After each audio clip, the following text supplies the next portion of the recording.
Have you ever considered how much of your life is dictated by a story you didn't write? For 29 years, my story was written by two gravestones and the river that flowed between them. A story polished smooth with a century of resentment, a tale of land stolen and pride wounded. My family, the Callahans, never let you forget it. And on the other side of the Bitterroot River, the McGregors did the same.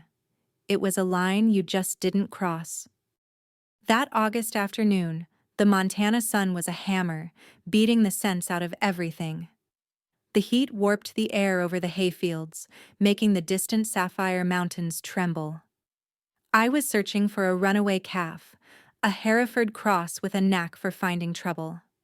My father's prized lineage. Losing it was not an option. I traced the broken fence line, my boots kicking up dust, my gaze scanning the cottonwoods along the riverbank. Of course, that's where he'd gone. Straight for the one place he wasn't supposed to be. He was on the other side. McGregor land. The calf's frantic bawling echoed across the water, a sound of pure panic. He'd not only crossed the river, but he'd also managed to get himself hopelessly tangled in a roll of old barbed wire left near the bank. A wave of professional duty washed over the ingrained family hatred. He was an animal in distress. My animal. And I was a vet. Cursing my great-grandfather, his pride, and his apparently terrible luck in court, I waded into the cool, swift current of the Bitterroot. The water pushed against my jeans, cold and insistent, a liquid border patrol trying to keep me out. I climbed the muddy bank on the McGregor side, my heart pounding a nervous rhythm against my ribs. Trespassing. The word felt archaic, ridiculous, yet it was the cornerstone of my family's religion. The calf thrashed as I approached, its eyes wide with terror. The wire was wrapped tight around its hind leg, the barbs already digging into its hide. I didn't have wire cutters. My truck, and my vet bag, were a mile away on the proper side of the world. "Looks like you've got a problem." The voice came from behind me, calm and low, without a trace of the snarling aggression I'd been conditioned to expect. I spun around, my hand instinctively going to the tranquilizer pistol I thankfully still had on my belt. He was tall, leaner than the stocky Callahan men, with dark hair and a day's worth of stubble on a jawline that was, to my annoyance, frustratingly well-defined. He wasn't wearing a McGregor brand on his forehead, but I knew. You can always tell. He held a pair of heavy-duty wire cutters in one hand. He was Lucas McGregor. Of course he was. I'd seen him in town, a fleeting figure you're taught to ignore, to narrow your eyes at. He took a slow step forward, his eyes not on me, but on the terrified calf. He's going to tear a tendon if he keeps that up. He wasn't asking a question, it was a diagnosis. For a moment, we weren't a Callahan and a McGregor. We were just two people who understood livestock. My training kicked in, overriding a lifetime of programming. I know. I need to sedate him before we can even try to cut him loose. He nodded, a simple, practical gesture that felt bizarrely out of place in this generational war zone. I'll keep him steady. You do what you need to do. He moved toward the calf with a quiet confidence, murmuring to it in a low, soothing tone. I holstered the useless pistol and pulled out a syringe, filling it quickly. There was a strange intimacy in the moment, a shared purpose on this forbidden soil. We worked in near silence, a fluid team born of necessity. I administered the sedative, and as the calf's struggles subsided, Lucas moved in with the cutters.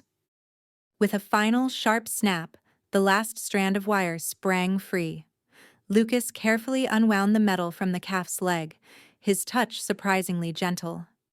I was already there, my fingers probing the wound.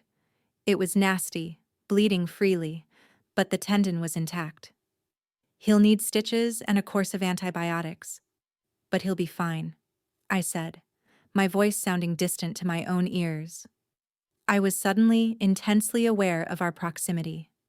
His shoulder was inches from mine. I could smell the scent of dust, sun, and something else. Just him. I stood up, wiping my hands on my jeans. The spell of the emergency broken. The silence was no longer comfortable. It was filled with 100 years of unspoken accusations. "Thank you," I said, the words feeling stiff and foreign. His eyes, a shade of hazel I hadn't expected, met mine. "He's just an animal, doesn't know which side of the river he's supposed to be on." The statement hung in the air, a simple truth that was more profound than anything our fathers had ever yelled at each other. An awkward moment stretched. He was the enemy who had just saved my father's prize calf. I was the trespasser who needed his help. How do you leave a situation like that? Do you just turn your back on the man who you are supposed to hate, but who just showed you nothing but decency? As I coaxed the groggy calf to its feet to lead it back across the water, a strange and dangerous question bloomed in my mind. What if the story we'd all been told was the one thing truly tangled in barbed wire? How many times can you walk to the edge of a cliff before you start wondering what it feels like to fly? The first secret meeting was an accident of an excuse. I told myself I needed to check the fence line where the calf had escaped, a perfectly reasonable chore. It was a lie I almost believed. The truth was, I was listening for a sound that had nothing to do with cattle. The quiet rumble of an ATV on the other side of the river. He was there, ostensibly checking on the wire he'd cut. Our eyes met across the moving water, and the lie became a shared, unspoken agreement. That first night, we didn't cross the river. We stood on our respective banks, the water a 60-foot wide chaperone, and we talked. We spoke about the river levels, the coming winter, the price of feed. It was safe, boring, and utterly exhilarating. It was the most honest conversation I'd had in months because we were talking about the work, the land itself, not the toxic mythology that had poisoned it. We were two ranchers, momentarily stripped of our surnames. But what happens when you discover the one person you're forbidden from knowing is the only one who truly speaks your language? One meeting became 2, then 4. The pretense of checking fences wore thin, replaced by a raw, simple need to be there. Under the cover of a moonless sky, the riverbank became a confessional. He'd paddle across in a small canoe he kept hidden in the reeds, and we'd sit on a fallen cottonwood log on my side of the shore. He talked about his ideas for the McGregor ranch, about GPS ear tags for the herd and using drones to monitor irrigation.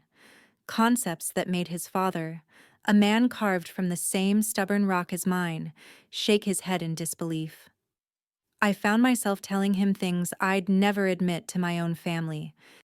"I want to build a proper sterile surgical suite in the clinic," I confessed one night, tracing patterns in the dirt with a stick. "Dad thinks it's a waste of money. If a barn was good enough for my father to birth a foal, it's good enough for you," he says. Lucas let out a short, humorless laugh. "Sounds familiar." I suggested crossbreeding a few of our Angus with Wagyu for a niche market. My father looked at me like I'd suggested we surrender. He said we've raised McGregor Angus for 100 years and will die raising McGregor Angus.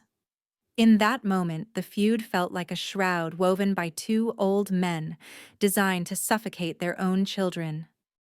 His frustration mirrored my own so perfectly it was unnerving.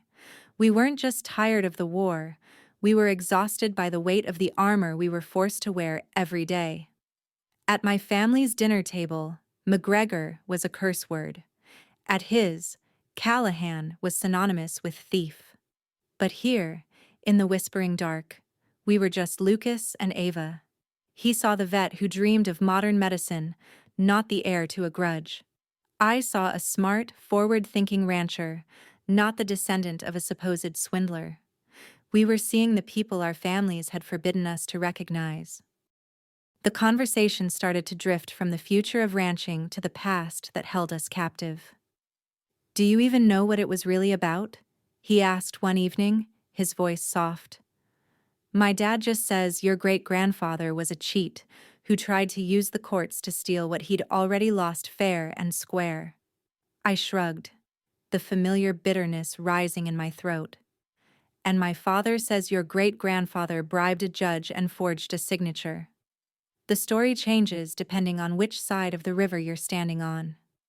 We looked at each other, and the sheer idiotic tragedy of it all settled between us.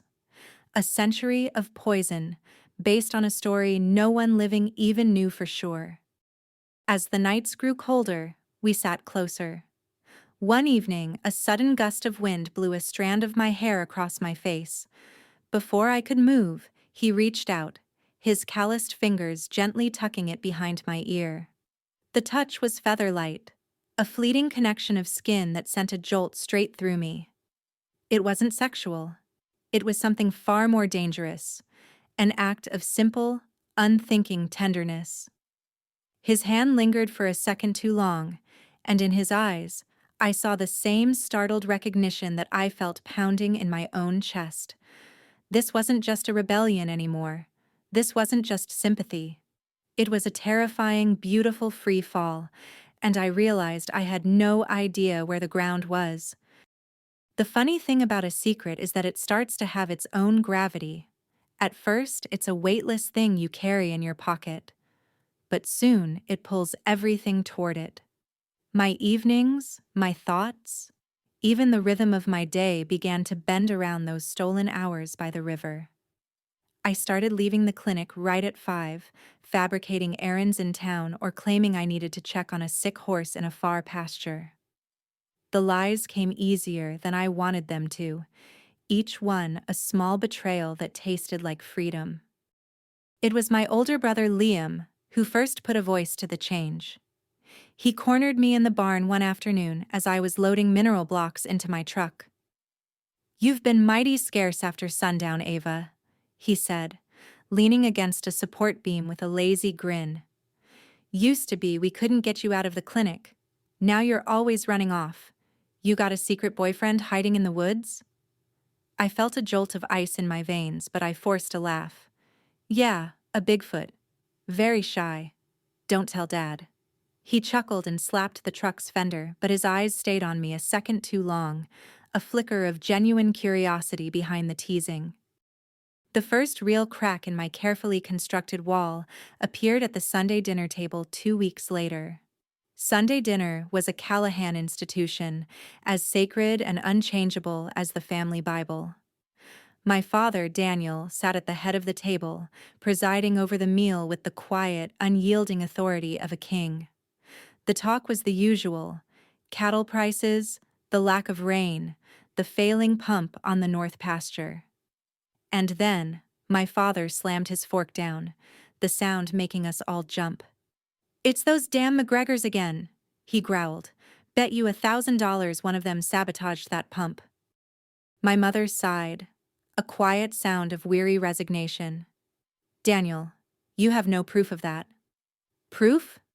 I don't need proof," he shot back, his face darkening. "I know how they operate. They lie, they cheat, they steal. It's in their blood. Their great-grandfather was a two-bit swindler who cheated our family out of our birthright. And nothing's changed in 100 years. They smile at you in town, but they'd slit your throat for a water permit. They're poison, every last one of them." He was looking at me, at Liam, trying to hammer the ancient lesson home one more time. Something inside me snapped. I didn't say a word, but every muscle in my body went rigid. I was thinking of Lucas, of him talking about drones and herd genetics with such passion. I thought of the way his hands were gentle on that injured calf, the easy kindness in his eyes. The man my father was describing wasn't just a stranger, he was a monster. And he wasn't Lucas. My fork clattered against my plate, a small, sharp sound in the sudden silence. I looked down, my cheeks burning, my heart hammering a furious protest against my ribs. "Don't say it, Ava. Don't you dare say a word." "Ava?" My mother's voice cut through my internal chaos. It was soft, but it carried an edge of steel. I looked up, and met her gaze. My father's anger was a wildfire, loud and destructive but predictable. My mother's attention was like a surgical laser, silent, precise, and capable of cutting straight to the bone. She wasn't looking at me with anger. It was something far more unnerving. Analysis. She had seen the flash of fury in my eyes, the defensive set of my jaw. She had seen my reaction, and it was too loud, too personal. It wasn't the reaction of a daughter tired of an old story. It was the reaction of someone defending a secret. In that single, drawn-out moment, I knew. She knew something was wrong. And I had the terrifying feeling that my mother's quiet suspicion would be infinitely harder to escape than my father's roaring rage. There's a moment when you know the game is over. It's not the loud boom of the explosion, but the quiet little click right before it. For me, that click was the look in my mother's eyes across the dinner table. After that, I felt a constant prickling sensation of being watched. Every trip to the barn, every phone call, felt scrutinized. My secret with Lucas, once a warm, hidden ember, now felt like a live wire I couldn't let go of, even as it threatened to burn my whole world down. The pressure made our meetings both more frantic and more precious. A week after that disastrous Sunday dinner, I met him by the river. The autumn air had a new bite to it, and the moon was a sharp sliver in the ink-black sky. We were standing close, sharing warmth, the conversation a low murmur against the rush of the water. He was telling me about a book he'd read on sustainable agriculture, and I was looking at the earnest expression on his face, thinking that I had never felt so completely seen by another person. Without thinking, I reached up and brushed my thumb over his jaw. He stopped talking. The air crackled. And then he leaned in and kissed me. It wasn't a hesitant, gentle touch. It was a kiss of shared frustration, of silent understanding, of 100 years of pent-up history being defied in a single, desperate moment. It was everything. And it was the last good moment I would have for a long time. A sharp snap of a twig breaking behind us was the only warning we got. We sprang apart, guilt and adrenaline a toxic cocktail in my veins. A figure stepped out of the shadows of the cottonwoods. Liam. His face was a pale, hard mask in the moonlight. He wasn't yelling. He wasn't charging. He was just standing there, his hands clenched into fists at his sides, his eyes filled with a disgust so profound it felt like a physical blow. "With him, Ava," he finally said, his voice dangerously low. "Of all the people in this valley, you chose a McGregor?" Lucas took a step forward, but I put a hand on his chest. This wasn't his fight. This was blood. "Liam, let me explain," I started, but he just shook his head.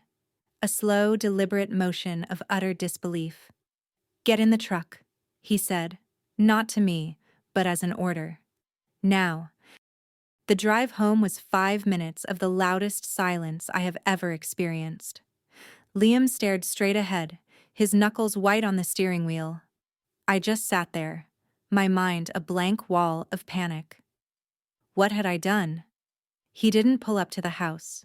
He parked by the main barn, where a single, harsh floodlight cut through the darkness. And I saw him, my father, standing on the porch, already waiting. Liam must have called him. The walk from the truck to the house was the longest of my life. My father didn't speak until we were all inside, standing in the living room that suddenly felt like a cage. Then, the storm broke. "You betrayed us," my father began, his voice a low, trembling rumble of pure rage. He was speaking to me, but his eyes were fixed on some distant point of ancestral honor. "You took the hatred of our family, the memory of what they did to us, and you threw it away for what? To sneak around in the dark with the spawn of the man who ruined your great-grandfather?" He spat the name McGregor like it was a mouthful of poison. It wasn't just anger. It was a deep, guttural sound of a man whose entire world had been violated. He spit on his own father's grave. That man, he continued, his voice rising with every word, his face turning a dark, mottled red. And now you, my own daughter, are doing the same to him. You are spitting on the memory of the man who built this ranch. You are telling him, and me, and every Callahan who ever worked this land, that our pain means nothing, that our honor means nothing. I opened my mouth to defend Lucas, to say that he wasn't his great-grandfather, that none of this was his fault. But my father raised a hand, silencing me with a single sharp gesture. I stood there, frozen, as the words washed over me. He wasn't just mad, he was broken. In his mind, I had taken a century of righteous grievance, the very bedrock of his identity, and proven it was worthless. I had become the enemy. I had crossed the river and joined the other side. My love for Lucas wasn't love to him. It was treason. A strategic victory for the other side in a war he had every intention of fighting until his last breath. He saw it as the ultimate humiliation. Finally, he stopped pacing and stood directly in front of me, his eyes boring into mine. The rage had cooled into something harder and colder. "This ends now," he said, his voice flat and absolute. "You are a Callahan. You will act like one. You are forbidden from seeing him. You are forbidden from speaking to him. You will not cross that river again. Do you understand me?" It wasn't a question, it was a verdict. And in the suffocating silence of that room, I felt the heavy iron door of my life clang shut. The days that followed were a masterclass in psychological warfare. My father didn't need to yell anymore. The verdict had been delivered. Now came the sentence. A heavy, suffocating silence. He and Liam moved around me like I was a ghost. My presence acknowledged only by the things left unsaid. My work at the clinic became a supervised prison term. Liam would find a reason to be there, organizing supplies, mending a gate, his eyes always on me. My truck keys were no longer left on the hook by the door. I was an inmate on the Callahan ranch, my crime being that I had looked across the river and seen a person instead of a monster. For 3 days, there was nothing. No word from Lucas. My phone, which I now guarded like a state secret, remained dark and silent. 100 different scenarios played out in my head, each one worse than the last. Had he decided I wasn't worth it? Had he believed the stories? Or had his family done something worse? What do you do when the only person you can talk to is the one person you're forbidden to contact?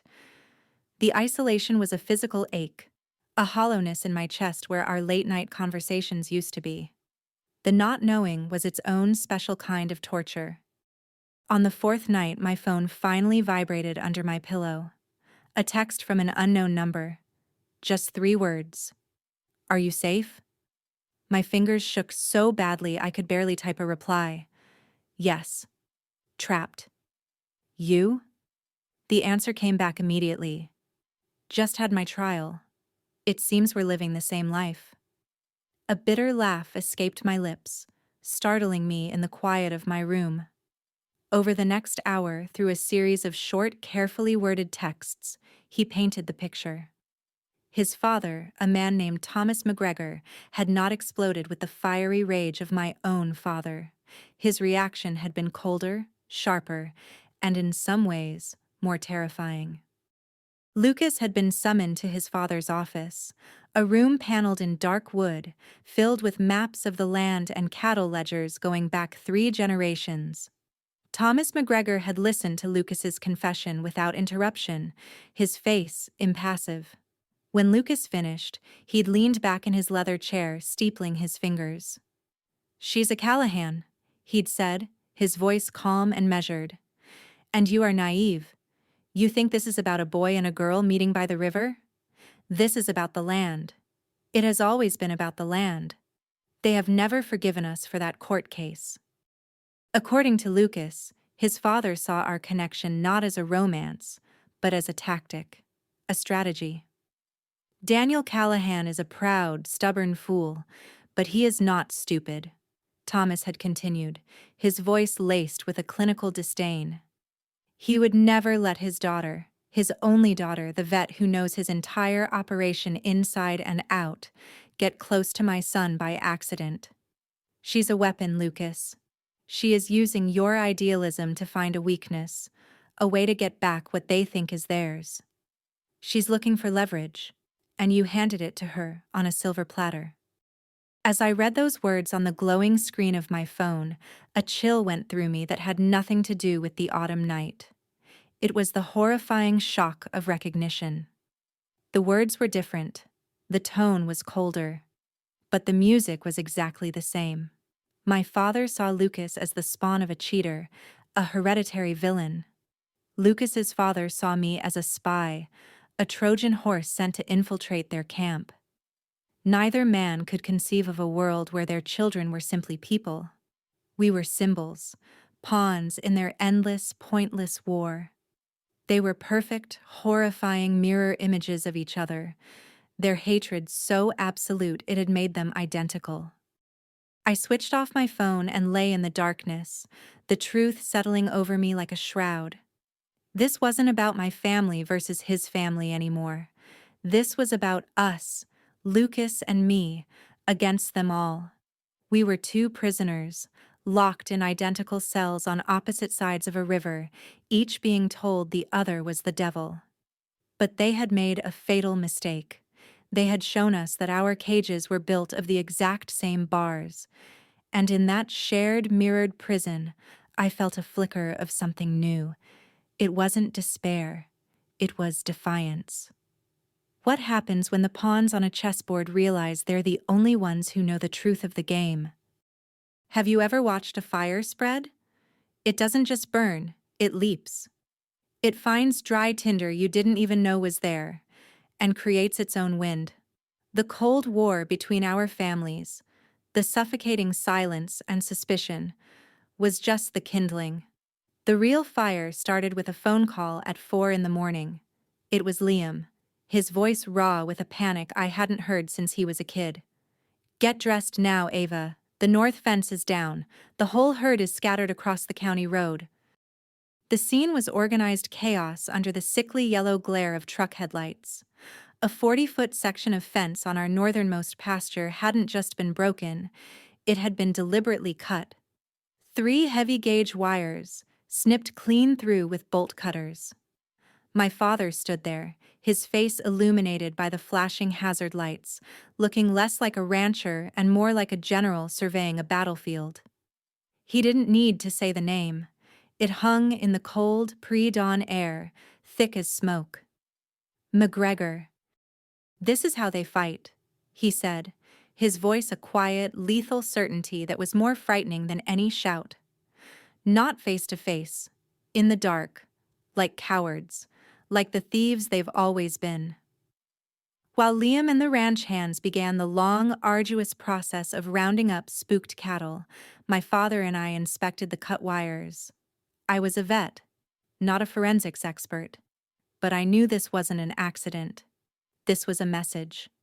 My stomach twisted into a knot. This wasn't about a 100-year-old lawsuit anymore. This was about me, about Lucas. Our secret had become the catalyst for a war.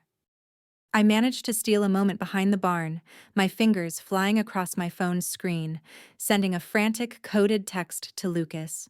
"Fence cut. Cattle out. My dad thinks." The reply came back in less than a minute. "God, Ava, I swear it wasn't us. My father wouldn't. He talks, he threatens, but he wouldn't do this. This isn't his way." I believed him.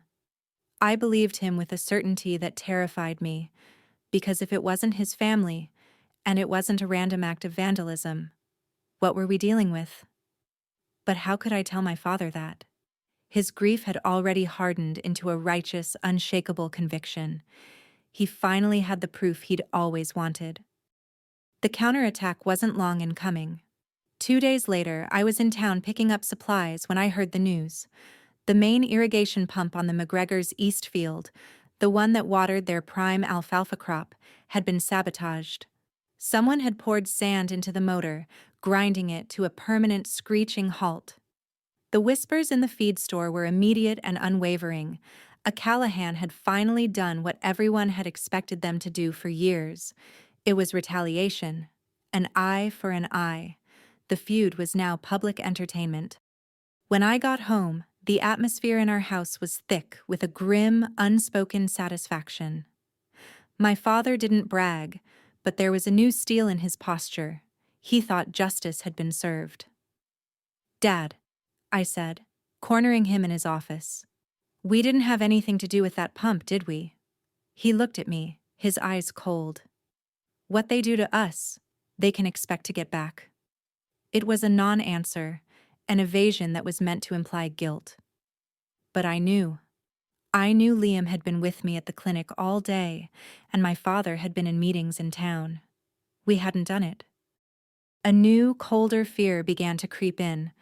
I texted Lucas immediately. "We didn't touch your pump, I swear it." His reply was a lightning bolt that reframed everything. "I know. And we didn't touch your fence. We were trapped. We were the only two people in this entire valley who knew the truth. That both sides were innocent of what the other was accusing them of. The war had started, but the soldiers weren't who everyone thought they were. We were caught between two fires, and it felt like we were the only ones who could smell the gasoline. The question was no longer who would win this war. It was, who was the ghost who had actually started it? What happens when the story everyone believes is a lie, but you're the only one who knows it? The valley was buzzing with our war. In town, people took sides, placing invisible bets on who would break first, the Callahans or the McGregors. They saw it as a grand, tragic continuation of a local legend. They didn't see it for what it was, a frame job. And Lucas and I were the only two people standing in the middle of the crime scene, unable to tell anyone that the real killer was still out there. We had to meet. Text messages were too slow, too dangerous. We needed a plan, and for that, we needed to talk. The riverbank was compromised, a stage for all our recent disasters. Instead, I drove out to an old, abandoned line shack on the farthest edge of our property under the guise of checking a salt lick. The shack was little more than a collapsing pile of timber, but it was private. Lucas met me there, coming up the back way through a stretch of public land. He looked as tired as I felt, the strain of the last week etched around his eyes. "This is insane," he said, forgoing any greeting. He paced the small dirt floor of the shack. "My father is talking about hiring night patrols. He's convinced your family is going to poison our well next." I leaned against the decaying wall, the rough wood digging into my back. "My father is cleaning his grandfather's old rifle and leaving it by the back door. He says a man has a right to defend his property. We are living in a 19th century blood feud, Lucas, and it's based on a lie." We stood in silence for a moment, the weight of that truth pressing down on us. "So, let's be logical about this," I said, my vet school training kicking in. "Diagnose the problem. Rule out the impossible. Fact 1. We know your family didn't cut our fence. Fact 2. You know my family didn't sabotage your pump. So, what does that leave?" Lucas stopped pacing and looked at me, his eyes sharp.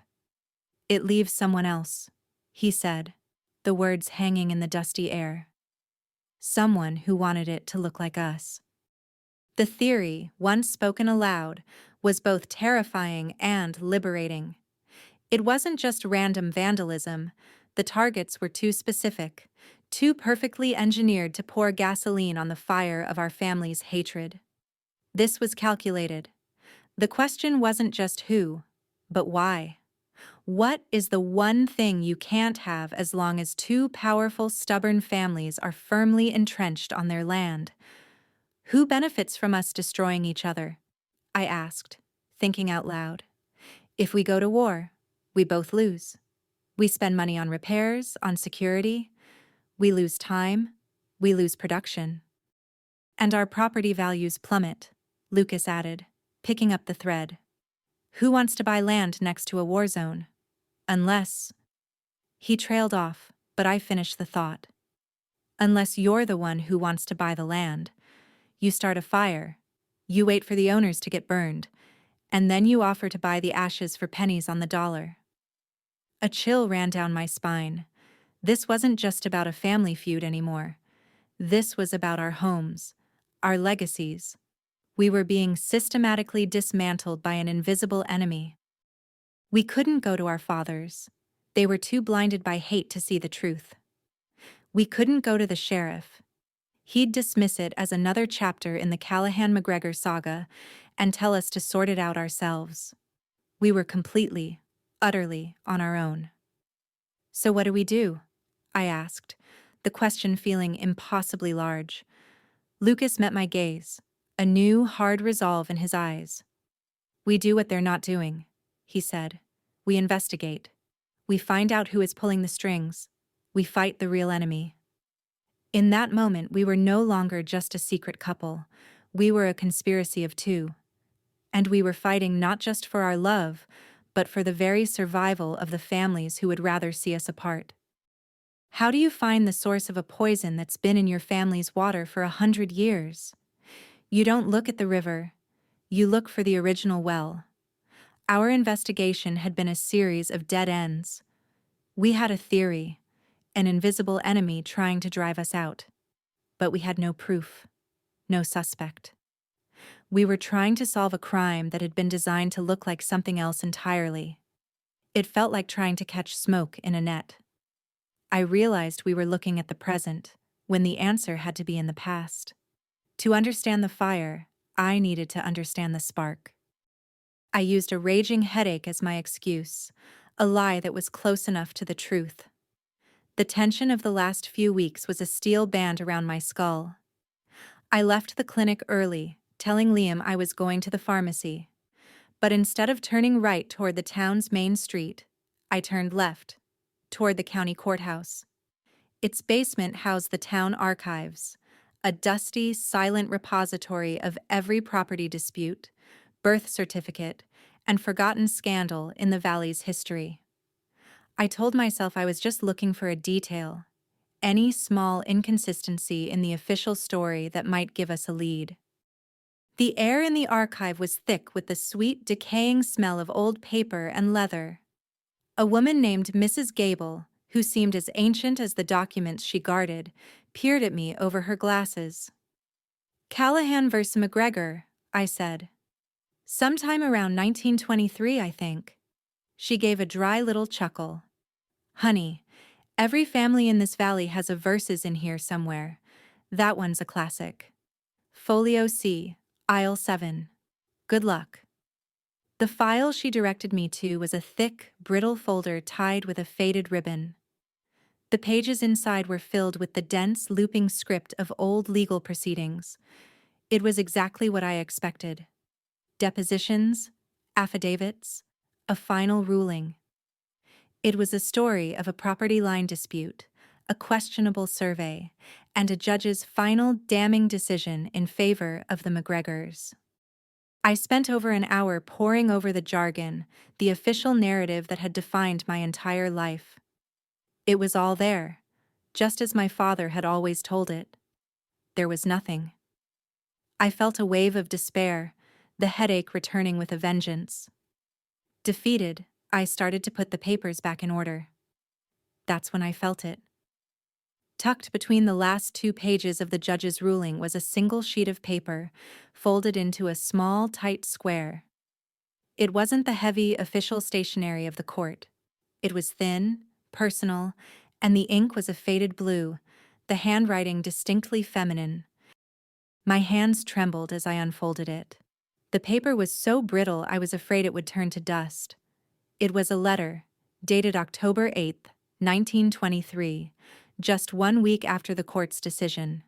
It was addressed to "My dearest sister," and it was signed, Your loving Eleanor. Eleanor Callahan, my great-grandmother. What was her private letter doing hidden in a legal file? I began to read, and with every word the entire foundation of my world began to fracture. He will not speak of it, the letter began, the words elegant and full of a quiet pain. Daniel carries his shame like a shroud, and he has forbidden me from ever speaking the truth. To the world and to our own sons, the story will be that the McGregors and their corrupt judge stole our riverland. It is a story that allows him to be a victim of injustice, not the author of his own foolishness. My breath caught in my throat. I read on, the words blurring and sharpening, each sentence a blow. He did not lose it to a judge's gavel, but to the turn of a single card, a night of whiskey and foolish pride at a poker game with Angus McGregor. He wagered the river pasture, and he lost. The court case was a desperate, shameful attempt to undo what was already done, a public lie to mask a private failure. I had to read the sentence 3 times before my brain could process it. Lost. In a card game. All of it. The 100 years of hatred, the bitterness passed down like an inheritance, my father's righteous rage, the lines drawn on the map and in our hearts. All of it was built on a lie. A pathetic, selfish lie to protect the ego of a man who couldn't admit he'd been a fool. The sabotage, the suspicions, the entire miserable war, it was all a toxic monument built on a gambler's shame. I stood there in the silent, dusty archive, holding the truth in my hand. And I realized this letter wasn't just a piece of the past. It was a weapon. The one weapon that could end this war for good. The river between our families wasn't a boundary of injustice. It was the tombstone for a lie. And I was about to dig it up. The drive home from the courthouse was the longest 10 minutes of my life. The letter was on the passenger seat next to me. A single folded piece of paper that felt heavier than an anvil. What's the real weight of a lie? Is it measured in the years it survives, or the lives it destroys? For a century, this lie had been the ghost at our dinner table, the poison in our wells, the justification for a hatred so deep it felt like a part of our DNA. And now I was about to exorcise it, or be consumed by it. There was no in-between. I didn't storm into the house. I walked in quietly, the screen door whispering shut behind me. The sounds of the house were normal, the hum of the refrigerator, the creak of a floorboard upstairs. Liam was out with the ranch hands, and my mother was at her weekly book club. My father was where I knew he would be, in his office, the command center of his world. I walked down the hall, each footstep on the old hardwood floor a drumbeat counting down to the end of everything. He was at his big oak desk, a glass of whiskey in one hand, a cattle sale ledger in the other. He didn't look up immediately, assuming it was Liam. "Did you get those invoices sorted?" he asked. I didn't answer. The silence made him look up, and his eyes narrowed when he saw me. His face was a closed door, the anger from our last confrontation still bolting it shut. I didn't speak. I just walked to the desk, and with a hand that was surprisingly steady, I placed the folded letter on top of the ledger, directly in his line of sight. He stared at the yellowed paper, then at me, his expression a mixture of confusion and annoyance. "What is this?" he asked, his voice rough. "It's the truth," I said, my own voice barely a whisper, yet it felt like a gunshot in the quiet room. He picked it up, his thick, calloused fingers clumsy with the delicate paper. He unfolded it slowly. I watched his eyes scan the first few lines of my great-grandmother's elegant looping script. I saw the moment he recognized the handwriting. I saw the flicker of disbelief, quickly replaced by a gathering storm of denial. His face, which had been set in hard lines of anger, began to crumble. It was like watching a stone statue crack under immense, invisible pressure. The blood drained from his cheeks, leaving behind a gray, waxy pallor. His jaw tightened, then went slack. The righteous fury that had been his constant companion for 50 years evaporated, leaving behind something hollow and fragile. He finished the letter and let it drop from his fingers as if it had burned him. It lay on the desk between us, an artifact from a crime scene we had all been living in. "It's a lie," he finally choked out, the words devoid of their usual force. "A forgery. A McGregor trick to poison us from the inside." But there was no conviction in his voice. He knew. You can't fake the intimate knowledge of a loved one's hand. "It's her handwriting, Dad," I said, my voice gaining strength. "You know it as well as I do. You used to show me her old recipe books. The war is over. It was never a war at all. It was a cover-up for a poker game." He stared at the letter, his entire identity, his life's great injustice, dissolving into a sordid little story of a man's pride. This was the moment, the turning point. I had a choice. I could leave him there to drown in the truth, or I could throw him a rope. But the rope had conditions. "This feud," I said, my voice hard and clear, leaving no room for argument. "This inherited, pointless, destructive hatred. It ends. Tonight." He looked up at me, his eyes pleading, lost. He was no longer a patriarch. He was just a man who had discovered his religion was a fraud. "And how do you propose we do that?" he whispered. I took a deep breath. "This war ends today," I said, laying out the terms like a treaty. "You are going to get in your truck. You are going to drive to the McGregor ranch, and you are going to tell Thomas McGregor the truth. You will tell him this was all built on a lie. Then you will tell him someone else is attacking us both, and we need to find out who it is. Together." He stared at me as if I'd asked him to fly. The sheer, unthinkable humiliation of it was written all over his face.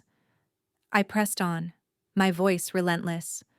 "You will do this, or I will walk out of this house, out of this clinic, and out of this family, and I will never come back. I will not spend one more day of my life suffocated by a lie your grandfather told to save face." I had drawn my line in the sand. I had made the truth a weapon, and now I was aiming it at his heart. I had given him a choice, his pride or his daughter. And as I stood there, watching the ruins of his world settle around him, I had no idea which one he was going to choose. An hour can be an eternity. For 60 minutes, my father sat in his office, completely still, staring at the letter from his grandmother. He didn't move, he didn't speak. He just sat there, a man watching the entire architecture of his life being demolished in slow motion. I stayed in the kitchen, making a pot of coffee I had no intention of drinking, my nerves stretched so thin they felt like they were humming. Every creak of the old house was a potential answer. Was that him getting up to leave? Or was that the sound of a man settling into his bitterness for good? My ultimatum hung in the air between us, a blade suspended by a single thread. Pride or me? What would he choose? Then, I heard it. The scrape of his chair on the hardwood floor. The heavy, deliberate footsteps coming down the hall. I held my breath. He didn't look at me as he walked past, his face a gray, unreadable mask. He went to the hook by the back door, and the jangle of his truck keys was as loud as a gunshot in the suffocating silence. He grabbed his old, worn denim jacket, the one he wore for work every day, and walked out the door without a word. I grabbed my own keys, my heart pounding a frantic, unsteady rhythm, and followed him. I kept my distance, my small pickup trailing his heavy-duty truck by 100 yards. I watched him drive past our own gate, past the familiar fields and fences, and head for the one place a Callahan truck was never supposed to go, the old county bridge. The tires rumbled on the old wooden planks, a hollow drumming sound I'd only ever heard from my own side of the river. Now I was crossing it, following my father into the heart of enemy territory. It felt like a dream, an impossible, terrifying inversion of the natural order. What does it feel like to watch your father surrender the war he taught you to fight? The McGregor ranch looked exactly like ours. The same white fences, the same sprawling barns, the same breed of cattle grazing peacefully in the fields. The sight was disorienting. I had spent my life imagining this place as a dark, twisted version of our own home, a villain's lair. But it was just a ranch, a home, a mirror. My father pulled his truck to a stop in the wide gravel driveway in front of the main house, the engine cutting out with a final shuddering cough. I parked on the road, watching, my hands gripping the steering wheel. Two figures emerged onto the porch. The older one was Thomas McGregor, his posture rigid with suspicion. The younger one was Lucas.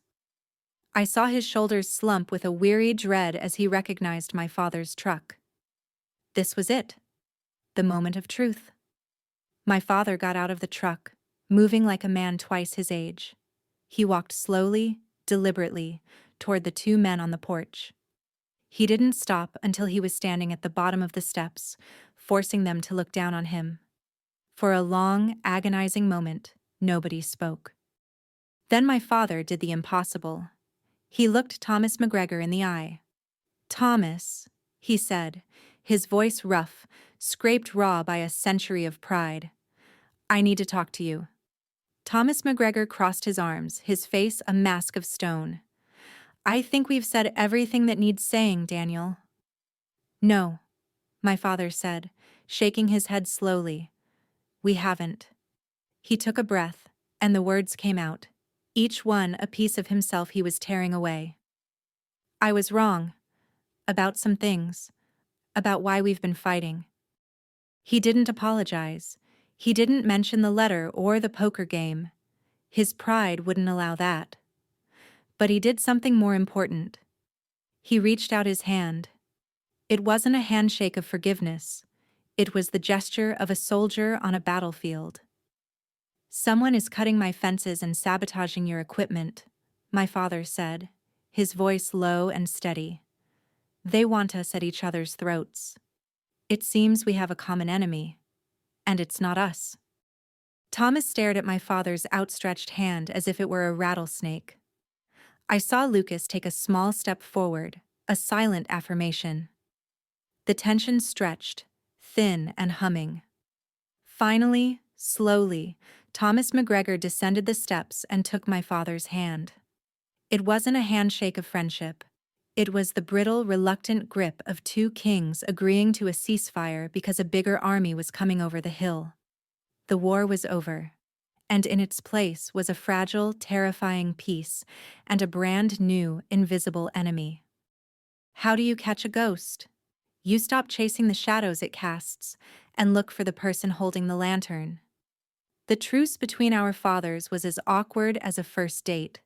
They met in the neutral territory of a dusty diner halfway between our ranches, sitting in a booth and drinking bitter coffee. Lucas and I sat with them. It was the first time we'd all been in the same room, and the air was thick with a century of unspoken animosity. But my father's admission had changed the game. The question was no longer, who is to blame, but who is attacking us? Once they stopped seeing each other as the enemy, the real enemy came into focus with alarming speed. It wasn't about uncovering a complex conspiracy. It was about looking at the obvious with clear eyes. We made a list of every act of sabotage: a cut fence on our northern border, a damaged pump on the McGregors' eastern field. Both incidents happened at night, far from the main houses. Both required knowledge of the land, and both benefited a single person. "Who owns the land between that pasture and that field?" my father asked, his voice a low growl. Thomas McGregor and my father looked at each other, and for the first time, I saw a flicker of genuine alliance in their eyes. The answer was the same for both of them. One man, Ben Carter, our neighbor. A quiet, unassuming rancher who had been buying up small, struggling parcels of land for years, slowly expanding his holdings. He was patient. He kept to himself. And his property bordered both the site of our cut fence and the McGregors' sabotaged pump. The ghost suddenly had a name and a face. The proof, however, was circumstantial. We needed to catch him. We couldn't go to the sheriff with a theory. Carter would deny everything and we'd be back where we started.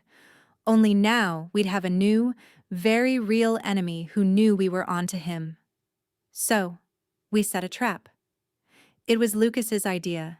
A simple and elegant piece of modern warfare applied to an old-fashioned land grab. He had been experimenting with trail cameras, small, motion-activated devices he used to track cattle movement.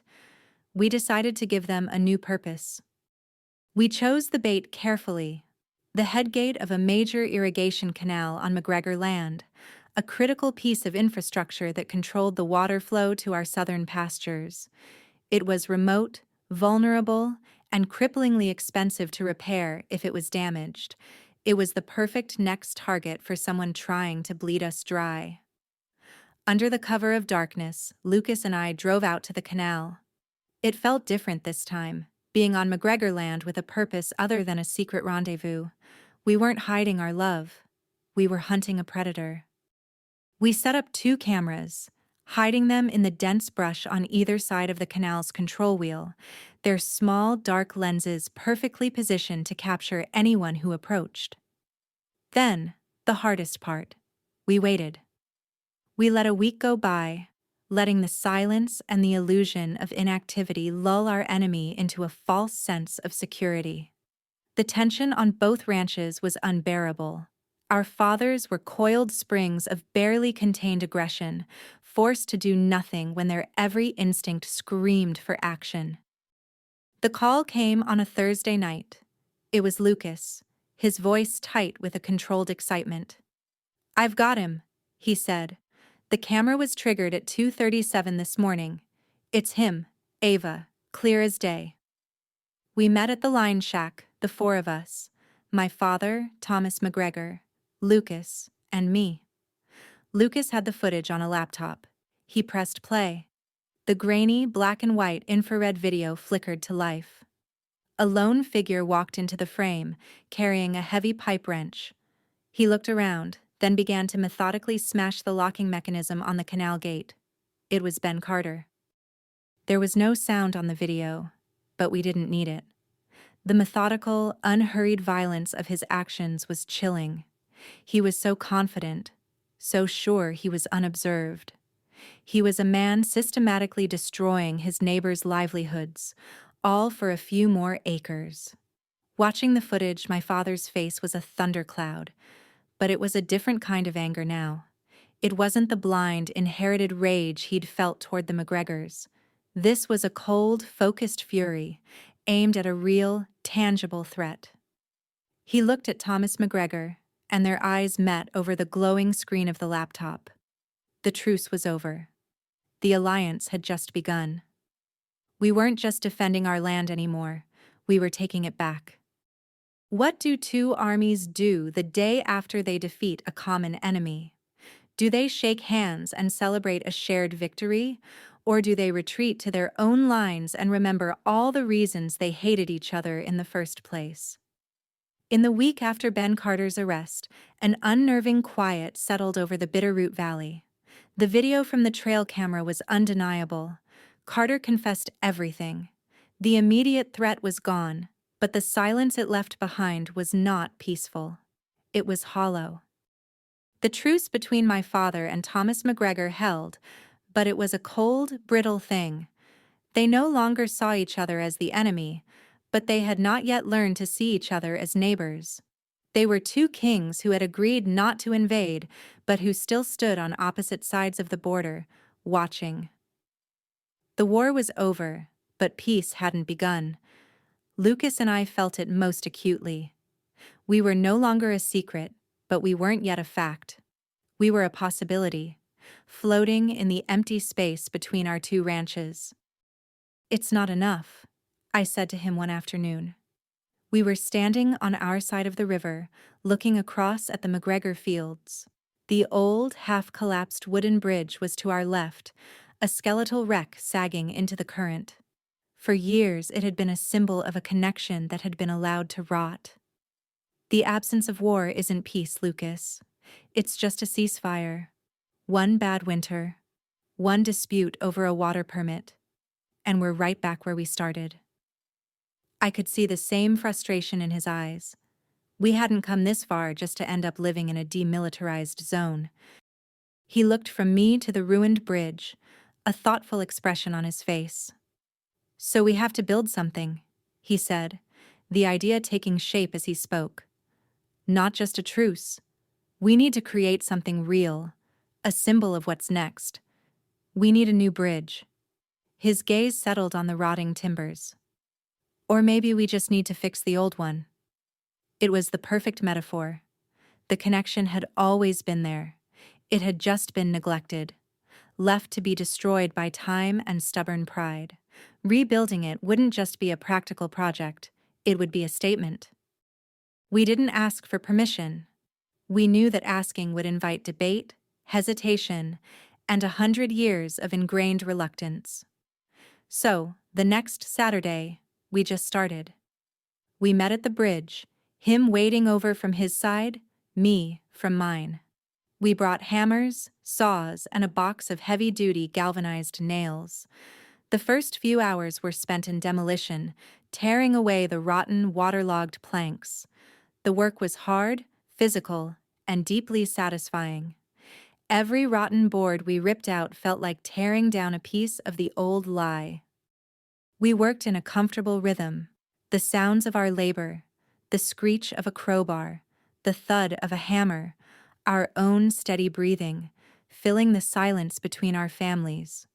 We were building something with our own two hands, a physical link to replace the invisible wall of hatred. Late in the afternoon, as we were measuring the first new support beam, I felt a presence behind me. I turned. It was my father. He was just standing there on the bank, watching us, his face impossible to read. He didn't speak. He just watched. A few minutes later, another figure appeared on the opposite bank. Thomas McGregor. The two patriarchs stood on their respective sides of the river, two statues of pride and history, watching their children literally bridge the gap between them. Lucas and I didn't stop working. We just kept at it, laying the first new plank across the gap, its fresh-cut pine a pale scar against the old, weathered wood. I held it steady while Lucas drove the first nail home. The sharp, resonant bang echoed across the water. Then, the impossible happened. I heard footsteps on the gravel behind me. My father walked past me, his eyes fixed on the new plank. He bent down, picked up a hammer from our toolbox, and knelt beside Lucas. He didn't say a word. He just took a nail, set it, and with 3 hard, perfectly even strokes, drove it home. Across the river, I saw Thomas McGregor hesitate for a moment, then begin to wade across, his boots splashing in the shallow water. He picked up another hammer. And there we were, the 4 of us, 2 Callahans and 2 McGregors, awkwardly, silently, beginning to build. Do you know the sound of a quiet victory? It's not a triumphant shout. It's the low murmur of conversation where there used to be silence. It's the sound of laughter from 2 different sets of cousins who didn't know they were allowed to like each other. It's the gentle hum of the river flowing under a bridge that shouldn't exist. It has been 1 year since my father drove across that river, 1 year since we started rebuilding. Tonight, that new, sturdy bridge was no longer just a connection, it was a destination. Fairy lights were strung from one railing to the other, casting a warm, golden glow over a long table that stretched from Callahan land to McGregor land. The table was laden with food, a potluck of peace offerings. My mother's famous potato salad sat next to Mrs. McGregor's brisket. The feud hadn't vanished into thin air. It had simply been invited to dinner and told to behave itself. The occasion was our engagement party. mine and Lucas's. The whole impossible, wonderful affair felt less like a party and more like a miracle. The older generation still kept a wary distance. My father and Thomas McGregor occupied opposite ends of the table, like two old generals observing a truce. They didn't speak to each other, but they didn't have to. The fact that they were sharing the same space, breathing the same air without it turning to poison, was a victory in itself. I watched my father. The truth hadn't broken him. It had simply hollowed out the space that his anger used to occupy. He was quieter now, his eyes less stormy, as if a great weight had been lifted, leaving him tired but upright. He had chosen his daughter over his pride. Lucas came and stood behind me, wrapping his arms around my waist. We stood in the very center of the bridge, a single plank of wood marking the invisible line that had once defined our entire world. "Look at this," he murmured into my ear, his voice filled with a quiet awe. "Who would have thought?" I leaned back against him, the diamond on my finger feeling solid and real under the warm lights. I saw my brother Liam in a surprisingly deep conversation with one of Lucas's cousins about crop rotation. It wasn't a perfect piece, but it was real. It was a start. I looked down at the dark water flowing beneath us, its surface reflecting the scattered lights like fallen stars. For a century, this river had been a border, a wound, a symbol of everything that kept us apart. But a river is just water. It doesn't choose sides. It just flows. We were the ones who had loaded it with meaning, who had turned it into a weapon. We inherit our parents' wars, it's true, but we also inherit the strength to end them. We inherit the anger, but we also inherit the hands to build something new. The river between us was finally just a river, and we were the bridge.